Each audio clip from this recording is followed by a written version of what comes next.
Hello everyone, welcome to it's me Sandhya కిరణాలు channel. ఎలా ఉన్నారు అందరూ? అందరి ఫేవరెట్ ఆవకాయ చట్నీ, వేడివేడి అన్నంలో ఆవకాయ చట్నీ కలుపుకొని తింటే ఎంత బాగుంటుందో ఏ బిర్యానీ కూడా గుర్తురాదు.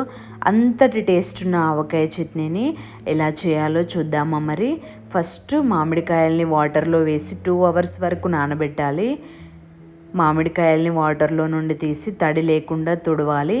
పొరుసు చట్నీ కోసము ఇలాంటి పెద్దవి పుల్లవి వాడాలి. వీడియోలో చూపిస్తున్న విధంగా నైఫ్తో ఇలా కట్ చేసుకోవాలి. ఆవకాయ కోసం చిన్న సైజులో ఉన్న మ్యాంగోస్ని కట్ చేయాలి. ఇలా కంపల్సరీగా ముక్కల్ని కట్ చేశాక ఎంత క్వాంటిటీ ఉన్నాయో చెక్ చేసుకోవాలి. మాకైతే పొరుసు కోసం 4 kgs, ఆవకాయ కోసం 1 kg వరకు అయింది.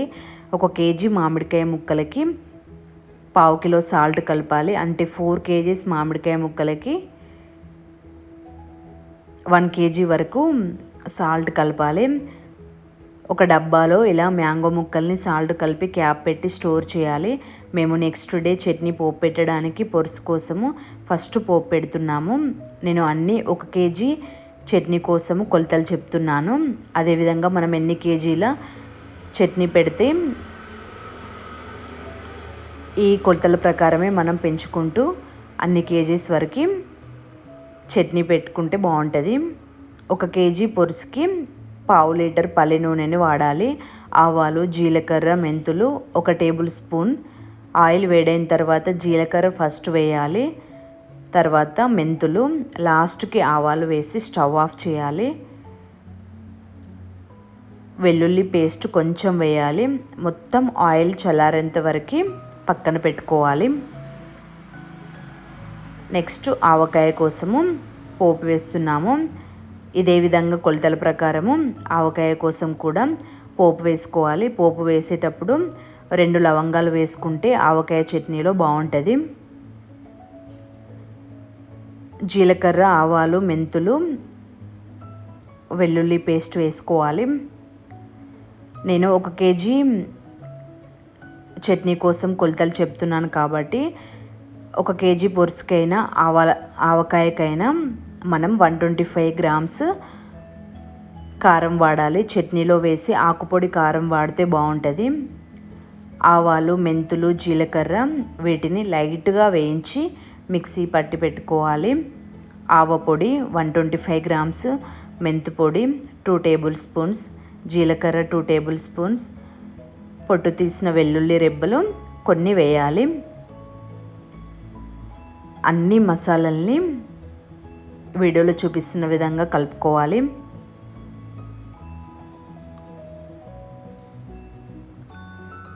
మా అమ్మ ఎవ్రీ ఇయర్ ఇలానే ఆవకాయ చట్నీ పెట్టి పంపిస్తుంది. ఆవకాయ చట్నీ ఎంత టేస్ట్ ఉంటుందో 1 year వరకు చాలా టేస్టీగా ఉంటుంది, అస్సలు పాడవదు. ఈ విధంగానే కొలతల ప్రకారం మీరు కూడా ఒకసారి చట్నీ పెట్టి చూడండి. అస్సలు పాడవకుండా సంవత్సరం పాటు నిల్వ ఉంటుంది. అన్ని మసాలాల్ని కలిపిన తర్వాత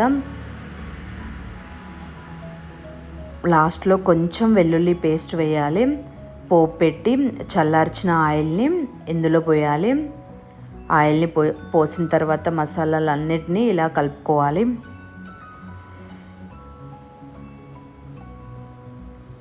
పెద్దవాళ్ళైతే ఎవ్రీ ఇయర్ చట్నీ పెడతారు కాబట్టి వాళ్ళకి ఈ కొలతలతో ఏం అవసరం ఉండదు.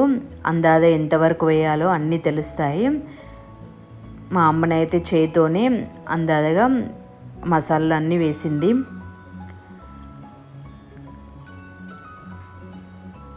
నైట్ సాల్ట్ కలిపి పెట్టిన మ్యాంగో ముక్కల వాటరు పైకి వస్తాయి.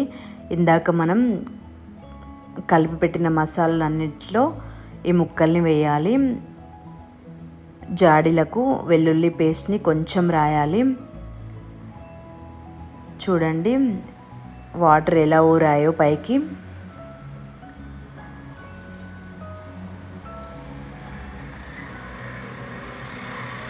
ఇలా మ్యాంగో పీసెస్ని అన్నిటిని వేసిన తర్వాత చట్నీని బాగా కలుపుకోవాలి. కలిపిన తర్వాత జాడీలోకి వేసుకొని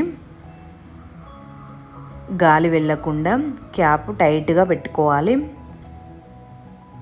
3 days తర్వాత మనం సాల్ట్ ఒకసారి మళ్ళీ చెక్ చేసుకోవచ్చు. సాల్ట్ ఏమైనా తక్కువైనట్లయితే అప్పుడు మనము సాల్ట్ యాడ్ చేసుకొని చట్నీని మళ్ళీ ఒకసారి కలుపుకొని టేస్ట్ చూడాలి.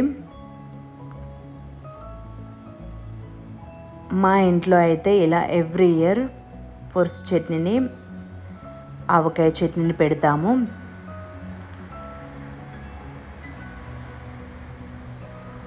కొందరికి ఆవకాయ చట్నీ తొందరగా బూజొస్తుంది, పాడవుతుందని అంటారు. ఒకసారి ఈ కొలతల ప్రకారం పెట్టి చూడండి, అస్సలు పాడవకుండా సంవత్సరం పాటు నిల్వ ఉంటుంది. ఆవకాయ చట్నీ పెట్టిన తర్వాత వేడి రైస్ తీసుకొని ఆ మిగిలిన మసాలాలో కలుపుకొని తింటే ఎంత బాగుంటుందో. చట్నీ పెట్టిన తర్వాత మిగిలిన మసాలాలో కలిపిన అన్నం అయితే చాలా టేస్ట్ ఉంటుంది. ప్రతి సంవత్సరము మేము ఇలానే రైస్ కలుపుకొని లాస్ట్లో తింటాము. ఎంత బాగుందో టేస్ట్ అయితే అసలు.